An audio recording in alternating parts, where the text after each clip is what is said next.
Zahid colony व मुतल्लिका UC ज़िम्मेदारान तहरीक लब्बैक पाकिस्तान की जानिब से ये जो सुलहनामा लिखा गया है, मैं तहरीर पढ़ कर सुना देता हूँ। मोरखा 9/5/2023 बवक्त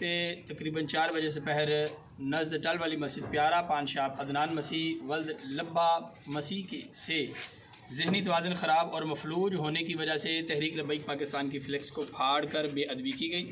वाक़या होने के बाद इस बात की तस्दीक करवाया गया कि अदनान मसीह का ज़हनी तवाज़ुन दुरुस्त ना है और मकामी पासबान व दीगर मुअज़्ज़िज़ीन इलाका क्रिश्चियन कम्यूनिटी की मौजूदगी में मोरखा 11/5/2023 बरोज़ जुमेरात वक्त रात 10 बजे सुलह करवा दी गई थी। आज मोरखा 12/5/2023 बरोज़ जुम्मा